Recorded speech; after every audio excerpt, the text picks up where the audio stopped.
This episode of the QA is brought to you by the Rainier Arms Apex Club. Happy end of the month to you. My name is Dave Timm. It is that time of the year. Actually, it's that time of the month and that time of the year. So it is the last QA of the year. It is the last Monday of the month. Actually, it's the last Monday of the year. It is the December edition of the QA. First off, thank you guys very much for spending a few minutes with me answering your questions. I have to say, last month we kind of had a little bit of a dialogue where I kind of threw some questions at you of where you wanted the show to go, and I got some really awesome feedback. I got some great comments, I got some great emails, I got some great questions, and some of the stuff that was basically given to me was even how people are listening to the show. Some people are using it as kind of like a podcast, or just kind of having it on as they drive or whatever, which I think is awesome. And I try to keep the QAs pretty low visual, like where you have to be watching it. It's totally okay to be listening to this. There's not going to be a bunch of B-roll or detail shots that you'll need to listen to. So I think that is totally cool. And in fact, secretly, I always kind of wanted to be a radio DJ. So just knowing that some of you are listening to this on your drive just kind of makes me think here on this side of the microphone of where you'll be headed to tonight. We'll have a look at sports, news, information, and more after these messages. Also, if you want to call in the studio line, we'll be taking your requests. All right, enough. But anyways, little pipe dream. I did kind of always want to be a DJ. But anyways, let's move on. We have a good amount of questions. I'm just pulling up the comments just to make sure that we're not missing anything. Yeah, so just to give you an idea, there was like 20 some comments on the old QA, the hate mail and love letters in November, and I replied to pretty much all of them. So it was kind of cool to see a lot of people there and engage or whatever. So that's awesome. Anyways, let's get to it. We have 7 questions that made it to the show. So let's get right to it. Question number 1 is from Zach. I recently moved to a free state. Awesome. And he wants to get a PDW 300 blackout style pistol. He wants to run it suppressed with both supers and subs without gas system adjustments while using a PDW style brace. A lot of variables, hoping you had some advice. Yeah, so I actually, here's what I would give you. If you want to run supers, subs, suppressed or whatever, you might be better off just going with a factory built gun. And right now the review is in the works, but I'm going to be doing a review on the Maxim PDW in 300 blackout. I have right now their upper and 5.56 on a pistol build of mine with their pistol brace, and the thing runs really good. Now granted, it's only a 5.5 inch barrel, so you are trading some ballistics, especially with the 5.56. Thus, why I'm super excited to eventually get it in 300 blackout. But as far as with 5.56, it's running great.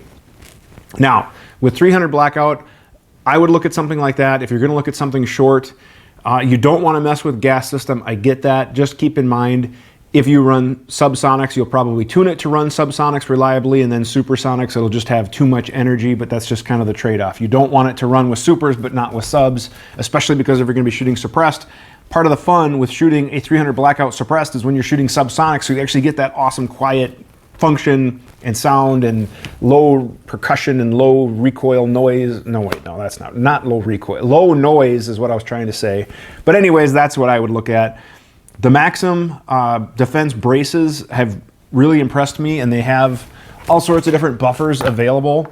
Actually, I have a video coming out shortly that features the Maxim buffers about how to pick the proper buffer weight.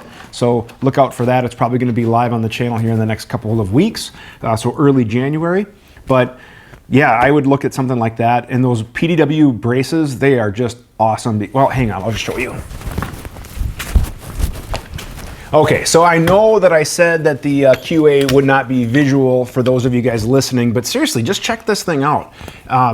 This is the PDW style brace.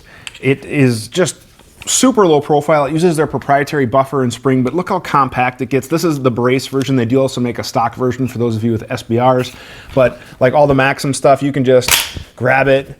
Oh, I got to put it on my arm here. Sorry, I can't shoulder it.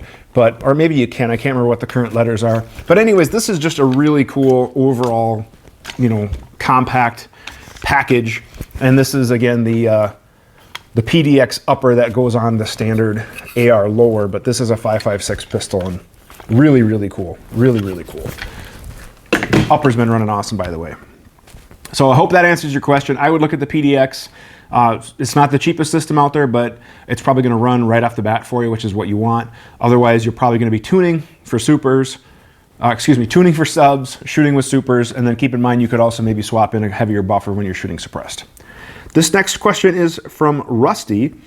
Speaking of suppressed, he shoots pretty much all the rifles suppressed, and he's noticed that suppressed rifles get dirty really fast and dry out pretty quickly. Is there a tool or technique you'd recommend for keeping cleaner and maintaining lubrication while shooting suppressed?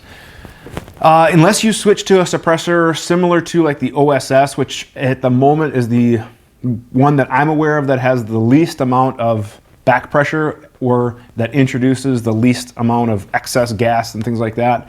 When you're shooting suppressed, even after a couple of mags, a few mags, you open up your bolt carrier, you look at the mag, it looks just dry and dirty, and that's just unfortunately a nature of the beast.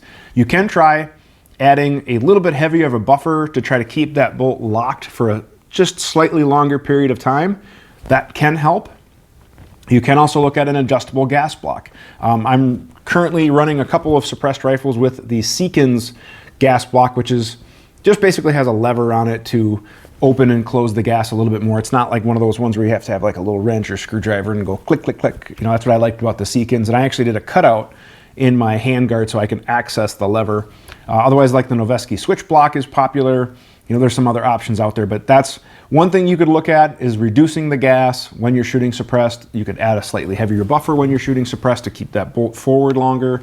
Otherwise, you could just do a quick field lube, which I've done a video on the field lube. It's probably, I don't know if I've done it on the new channel or not, but I'll put a card up here to the field lube. And that's basically where all you do is when the gun is like this, you're basically just taking lube and you're oiling the gas rings, pulling back the bolt charging handle slightly, lubing the bolt, and then you can lubricate some of the bearing surfaces all without having to take apart the gun. And you can even keep your lube in the bottom or base of your grip depending on the grip. So you're just going to have to, you know, kind of keep on it a little bit. It's just kind of one of the cons of shooting suppressed. And then his comment is basically some kind words, which I do appreciate, but basically his suggestion is to ask you guys, what are your biggest annoyances when working on or building rifles, handguns, etc., and how can I make an instructional video out of that? So I thought that was a great idea. And his comment was the teach us, don't tell us. And that was his recommendation. So I really do appreciate that, Rusty. I thought that was great. And I love informing you guys. So he had one like how to install the C-clip on an ejection port without losing it. Got a tip for you. Also, I'll make a quick tip video on that. But if there's other stuff, that's what I would love to, you know, hear. So, and sometimes some of the episodes actually come from questions. So like there's been questions in the past where I'm like, man, that's a good idea. That's going to be its own episode. So any stuff like that, leave it in the comment or email us. And you can certainly email us at the email address shown below. That is theqa@gunsandtactics.com. We always love to get those. Number 3 is from Dustin. Love the show. Setting up scopes would be incredibly helpful. So I'm going to do a video on that. Question stems from that. When it comes to zeroing scopes or red dots, he uses a 5200. For guns that I'm running a different zero, is there a way to determine muzzle velocity without having a chronograph?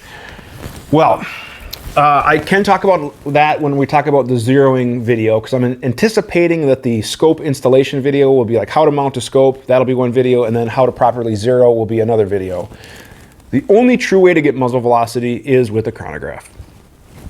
Just the way it goes. Now, you can kind of simulate it if you can test your trajectory at known distances. So for example, if you zero at 50 yards and then you shoot at 100 and you shoot at 200 and you can definably measure the trajectory, then you could go into your ballistics app. Depending on the app, some of them will have you adjust the velocity until you match those numbers. Some of them will say put in your numbers and then it'll figure out the velocity. Some of them have a truing function where it gives you the data. So as far as ballistics apps go, I really like Strelok Pro. I use that all the time. When I teach my marksman, where is it here? We're shooting, give me one sec here. There it is. Sorry about that. Anyways, I really like Strelok Pro. I teach some marksman classes, and this is the app that I recommend the students to get. They make an iPad version, they make a phone version, and it all syncs with the Dropbox. And what I really like about that is it has a ton of different options. You can integrate it with your weather meter. You can integrate it with the little Bluetooth weather meter for your phone. You can pull it from local weather data. It has the reticles, which are awesome. Anyways, That's my personal preference right now, but that does have a truing function where you can kind of simulate that. So to answer your question, yes, that is one way to do it. However, it would always be best to get a chronograph. Number 4 is from Mike. I have an STG58 FAL with a DSA lower. The takedown lever is very tight. Sometimes I have to use a small wooden dowel to work it. Any suggestions short of taking it apart? If you have to use a wooden dowel, yeah, it might be a little stiff. It's been a long time since I've worked on an FAL, but the ones that I do remember, I can't remember if they have the horizontal or the vertical takedown levers because there is a difference.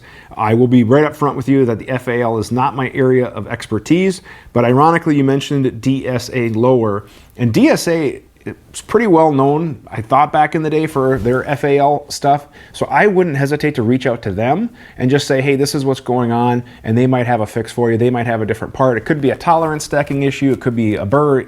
Without seeing it, I don't know, but I would recommend giving DSA a shout first and just say, hey, this is what's going on, and they might troubleshoot you and probably be able to take care of you. From what I recall in the past, they've had pretty good customer service. All right, before we answer our last few questions, let's give a shout out to the Rainier Arms Apex Club, who is sponsoring this episode. They provide us with some prizes to give away every month, which is awesome, and they're just good people. Plus, they have a new warehouse in Kansas, which means that for the majority of the country, your shipments are going to get there faster. They were traditionally shipping out of Washington, which even for me in Minnesota, it would take a few days. Now my shipments out of Kansas are getting here like, one time I had it the next day, and I think that was just kind of a luck of the odds, but then usually it's here within 2 or 3 days, no problem. So love the new warehouse facility. They have a new range down there as well, which is awesome. But anyways, back to the Apex Club. For a low yearly price of $99, you get exclusive early access to stuff, you get discounts, and you get free ground shipping on all of your orders. So it's kind of like a favorite Prime membership, but with your favorite big box membership exclusivity, discount prices, all combined into one with all the cool stuff that Rainier Arms carries. Plus, it's not just AR stuff. They carry handgun stuff, shotgun stuff, precision stuff, AR stuff. They're starting to carry more and more of the coolest stuff. It seems like if it's new and cool, Rainier is on it. Their buyers are really, really on the pulse of the market, and they're doing some cool stuff. So again, the Rainier Arms Apex Club, 1 yearly, low price, free ground shipping, discounts, and exclusive access. It could easily pay for itself with its first few orders. I would check it out if you're a gun guy, or you can certainly give it as a gift to that favorite gun gal, gun guy in your life. So thanks again to the Rainier Arms Apex Club. All right, here we are, back to number 5. I bought an MPX about the same time you published your first MPX video on the Learning Firearms channel. That is old, man. That was a while ago. Thank you for watching and following and coming along. I appreciate that. I respect your opinion. Want to set it up for... Okay, perfect. His question, should I go 6-inch or 8-inch? And I'm going to use the Dead Air Wolf. Awesome. Dead Air Wolf. Anything Dead Air makes awesome stuff. I have a Wolfman on my wish list that I'm going to be getting, and their new micro brake system. I don't know if you've seen this, but it's like a shrunken version of the Chemo with a different mount. And I don't know, that for me could replace 3 lugs on my 9mm stuff. It looks really solid. And plus, Dead Air's Chemo on the ARs and precision rifle, everything else has been rock solid for me. So this new Key Micro, I think is what they're calling it. It's basically like a shortened version. Looks pretty dang sweet. Like I said, it could replace 3 lug for me. Anyways, moving on. I would probably go with an 8-inch. Doesn't hurt anything. You get a little bit better velocity. You certainly could go with a 6-inch. Again, the velocity differences between the two, not huge. We're talking, it's basically a handgun, okay? So you're probably going to be shooting 50, 100 yards max anyway. I don't think you're going to notice a huge difference. And if you want that little... a little bit more maneuverability, a 6-inch probably wouldn't be bad, but I have an 8-inch and I like it and it works just fine. The TIMM trigger is working great. I should do a review on that. That has been a long time. I did a first look video, and that has just kind of in my forgotten to do things. So thank you for the reminder. I should get back to the MPX and that TIMM. I'm a Geisley fan as well, but the price that Geisley is charging versus the TIMM, and plus now that TIMM is even supplying triggers for SIG on some of the new MPX models, I think says something really well about the TIMM, but I've had 0 issues. I probably have maybe 2,000 rounds, give or take, and I let a couple other people use it, but 0 issues. TIMM trigger is looking good. So Dennis, thank you very much for the question. All right, here we are. This is another one from Ben, who's just on the other side of the river over in Wisconsin. He currently utilizes a 50-yard zero for ARs, recently finished a 9mm AR pistol. Yeah, I know. I'm curious what range I should sight it in. 147, reading a lot. You certainly could, one reputable source suggested 100. You certainly could. I generally, my PCCs, whether it's my MPX, MP5s, or 9mm ARs or whatever, I generally have found when I've run the chronograph and I've run them through Strelok Pro, which we talked about before, I found that kind of the sweet spot for me is 25 yard zero. And then what's nice is that it's on at 25. I have a little bit of sight over bore, you know, obviously leading up to 25. It's a hair high, like 1 inch to 2 inches, depending on velocity at 50. It comes back down at about 75, 80-ish yards, and then it's a couple inches low at 100. So basically what a 25 yard zero has generally done for me with my 9mm PCCs is generally giving me in a point blank range or an effective range or uncorrected sight, whatever terminology we want to use, but about that 4 to 5 inch target as I'm holding center from 0 to 100 yards, it's going to be in here somewhere. And I find that that's pretty acceptable. Now, some of the competition guys that I talk to who run PCCs, they only zero at 20 yards because their longest shot at this particular bay is 20 yards. So they just know whatever it is, or 25. Some guys will zero it at 10. The competition guys have their own reasonings or whatever. But for me, 25 yards is easy. Also, what's nice with that is I can go to pretty much any handgun range in the country, indoor, outdoor range, whatever. 25 yards is a universally accepted standard for handgun ranges. You're shooting a handgun caliber, you can zero it there, you don't have to worry about it. So for me with the pistol caliber carbine stuff, 25 yards is what I do, and that works really well for me. This last one, this is actually Mike from Minnesota, blast from the past. Him and I went to college together, and man, we had some good times. We actually even went goose hunting once. We had a lot of good times. So Mike, it was really awesome to hear from you. Super, super awesome. Great, we were able to reconnect. So his question is about NRL 22 with his son. He's looking to start in the base category and thinking of using the Savage and a Vortex scope. That puts it under the 1050. So for those of you that don't know, in the NRL 22, which is kind of like Precision Rifle 22 League, it's limited to 100 yards generally, so any local club can do it. I'm trying to get a local club in my area to do it, and they have different categories to try to keep it not just an arms race. So they have a base class which caps the equipment, the scope, and rifle at an MSRP value of $1,050, $1,050. Now that doesn't include bases and rings and things like that, we get that, but the rifle and the scope MSRP price cannot be more than $1,050.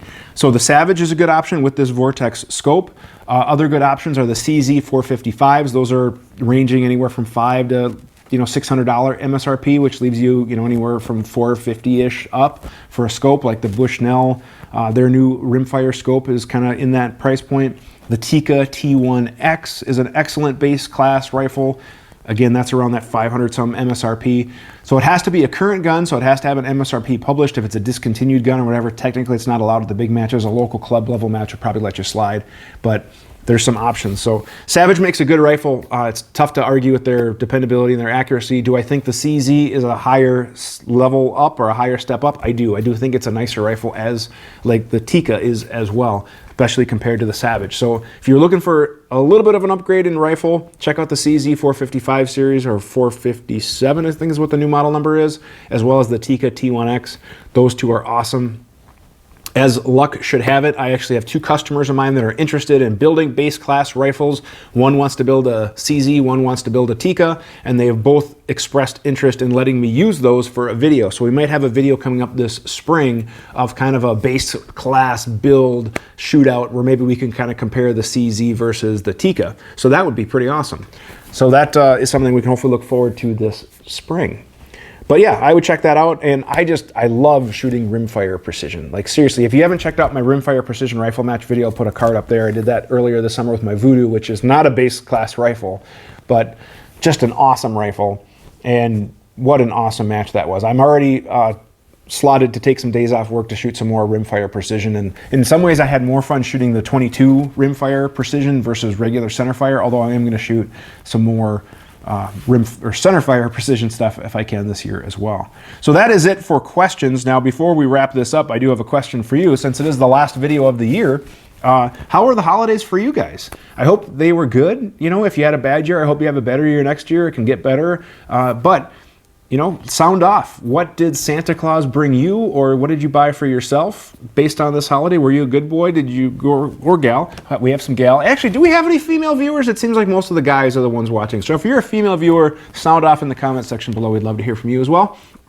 But what did Santa Claus bring for you guys? For me, I had to do my own shopping this year, which was totally fine. And spoiler alert,